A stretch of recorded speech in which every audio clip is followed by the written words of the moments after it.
বিভিন্ন করে আমি সচিব হই এবং রাষ্ট্রদূত ছিলাম কয়েকটি দেশে।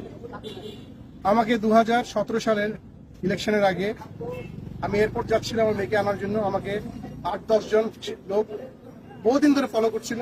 আমার গাড়ি ভেঙে আমাকে নিয়ে জোর করে 2টা পিস্তল ঠেকিয়ে আমাকে নিয়ে গেছে এবং আমাকে আয়না করে নিয়ে এসে এখানে রেখেছে।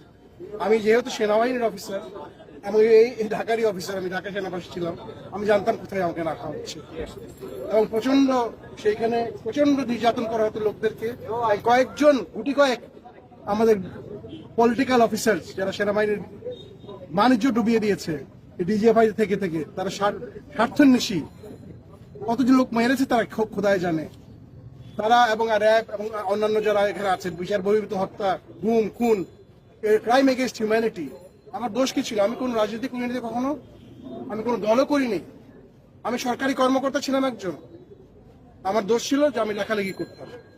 আমার কলমও কি তারা কন্ট্রোল করবে? আমি তো কোনো বিদ্রোহ করতে বলি নাই, কোনো দেশের এগেইনস্টে করতে বলি নাই। আমি চেয়েছিলাম ন্যায় বিচার।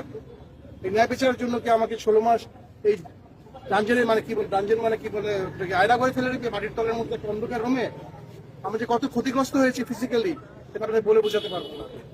শেষ এটা বলবেন, সবার মুক্তি চাই। যারা এগুলো করেছে তাদের বিচার চাই। এরা পুরো জাতির, সেনাবাহিনীর সবার জন্য এরা একটা কলঙ্ক। এরা কি কোনোদিনই এদেরকে ছাড়া হবে না, এটাই আমার দাবি। এবং আজকে আমরা বসে আছি, তারা আমাদের মুক্তি দিবে, আমাদের সামনে আনবে, আমাদেরকে রাস্তায় দিয়ে চোখ বন্ধে ফেলে দিবে, যেরকম আমাকে ফেলেছিল সেরকম হবে না। জনতার সামনে তারা মুক্তি দিবে সবাইকে। জনগণ চায় তারা মুক্তি। এরাই হলো আসল মুক্তি সংগ্রামী। আসসালামু আলাইকুম। আমাকে গুম করে রাখা হয় এখানে, জায়গাটা খুবই কাছে। ওখানে এটা জয়েন্ট ইন্টিগ্রেশন সেল বলে, জয়েন্ট ইন্টিগ্রেশন সেল। ওইটাকে ডেভেলপ করে তারা আয়নাঘর বানানো হয়। প্রচুর লোক ওখানে আটকানো আছে, মানবতা জীবনযাপন করতে, কান্নাকাটি করতে, বিশ্রী এক অবস্থা। দীর্ঘদিন ধরে কান্না, রাতে ঘুমাইতে পারে না, টর্চার নির্যাতন চলতেছে, মুখ বন্ধ। এটা তো একটা স্বাধীন দেশে হইতে পারে না।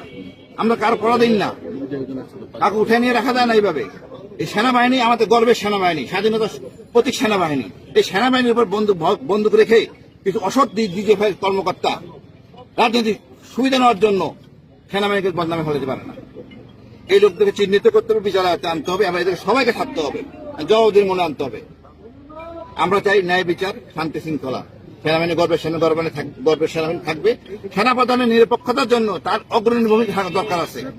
তার ভূমিকা হলো এটাই যে সে কারণ ছাড়া অতি দ্রুত ছেড়ে দিবে আর আমাদের কাছে দিবে। ওই রাস্তা নিয়ে ফেলাই দিবে, চোখ বেঁধে, এটা হবে না। এইসব গল্প বন্ধ, 6-9 হবে না। এইখানে আমাদের দিতে হবে, আমরা এখানে যাব না। আমরাও সেনাবাহিনী অফিসার, অনেক সেনাবাহিনী অফিসার আছে, এগুলো সবাই সেনাবাহিনী সদস্য, এই দেশের সন্তান। কিছু অল্প কয়েকজন ডিজিএফআই সদস্যের জন্য আমরা হইতে পারি না। ডিজিএফআই দেশ চালায় না।